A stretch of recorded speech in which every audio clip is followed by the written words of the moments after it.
I have never heard a story more exhilarating and heartbreaking than the one passed down from my father's father. It's not often that you meet a Holocaust survivor, and even less so to be a granddaughter of one. I never met you, but I know that you survived, and that your survival was nothing short of a miracle. Muricy Nassau, a strong-willed, intelligent man with a pathway through life that was carved for him, not because of destiny, because of his heritage, because of who he was born as, because he was born a Jew.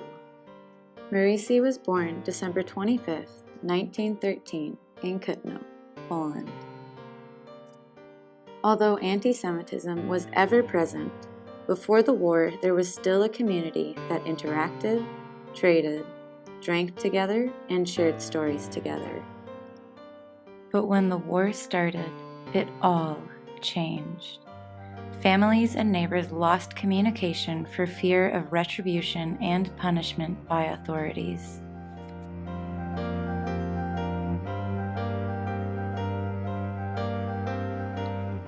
Before the war, my grandfather was married to his first cousin, Berzia Keshub, and together they had a son. Muricy was also a brother to 4 other siblings, an uncle, and a nephew in his large extended family. As an officer in the Polish army, he and his regiment spent days running towards Warsaw in attempts to save the city. Instead, he quickly became a prisoner of war. Although my grandfather was let go, his return to Kutno was more of a punishment than a reward. When he arrived, he noticed that the Jewish community was no longer there. It was void. It was empty. He ended up living at the edge of the perimeter of town, hiding in various barns until one day he just couldn't take it anymore. He walked into the local Gestapo office, introduced himself as a Jew, told them his last name, and asked if they knew where his family was. I think you can guess what happened next. The Kutno ghetto was full, so he was sent to the Krushnevich ghetto. There he was united with his wife's family and treated as forced labor. That is, until the roundups began. It was during this time that most of his family ended up gassed in the trucks. They were on their way to the extermination chambers in Chelmno.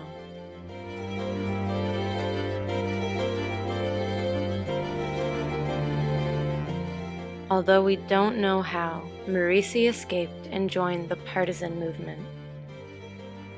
But it wasn't long until he was captured again and sent to a side camp of Auschwitz, Buna.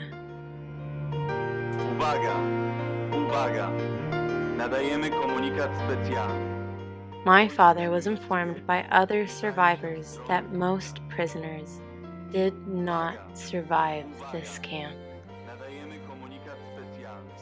However, my grandfather and his friend Ted Milo were extremely lucky men. They knew the barracks capo, and he knew that Muricy was a trained butcher. Because of this, Muricy and Ted were assigned to the kitchens, where they spent their days cleaning out the cooking pots. Being the man that my grandfather was, he stole as much food as he possibly could to bring back to his fellow prisoners in the barracks. After 2 years, everyone was sent on a long march, the Death March. The Jews needed to be dispersed from Buna and placed into other concentration camps. At this point in the war, the Germans were losing and they needed to pretend like this genocide wasn't happening. It was midwinter, and tens of thousands of Jews were forced out. Unlike most prisoners from Auschwitz, my grandfather was sent to Nordhausen. Now, I'm not one to believe in miracles, but when I say that this story is nothing short of one, I mean it. Marisi was walking with a friend toward the kitchens. In front of the building was a truck filled with potatoes, and it was left unattended. Marisi and this man instinctively knew that they had to feed everyone they could. They jumped onto the truck, tied the bottoms of their pants with the tarp cords of the potato bags, and they filled their pants with potatoes. But they were seen. My grandfather's friend was shot and killed immediately, like the rest of them.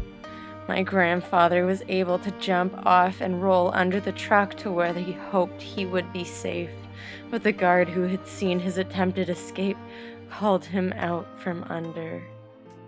And my grandfather knew, right then and right there, that his life was over. The guard knocked my grandfather to the ground, picked up his rifle, and in the very moment that he was about to crash the butt end of it onto my grandfather, there was an explosion. Marisi looked up, arms in the air to protect what little he had left, but the guard wasn't there. At that very moment, a bomb had landed so close to the two of them that it killed the guard because he was standing, and spared my grandfather because he was lying on the ground. As my grandfather sat up, he noticed that the gates had been blown open behind him.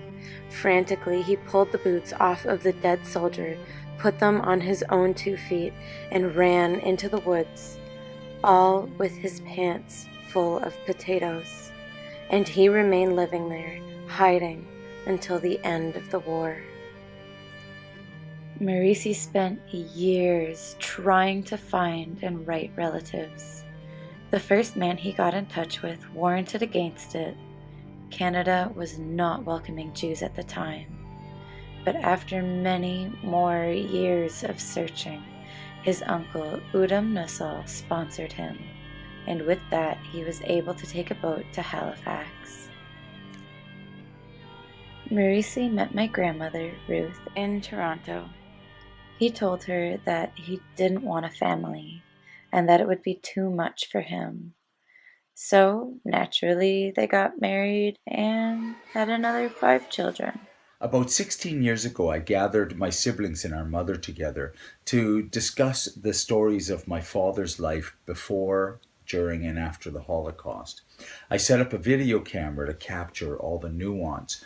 And what was important about that discussion is that the sharing was very deep and personal, but at the same time, the gaps of his complex and unimaginable life was very, very apparent. My parents, Alan and Karen Kaeja, have a dance company together called Kaeja D'Dance. Alan, being deeply influenced and affected by his father, dedicated years of choreographing works that reflect the stories and life of Marisi Nussel.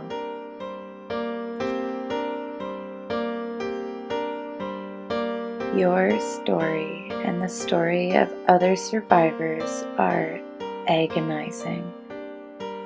Your realities are our new histories, but you have not been and will not be forgotten. You aren't with us anymore, but you live on in our hearts, our pictures, our words, and our dances. I'm sorry that we never got to meet, but I feel like I've known you my whole life.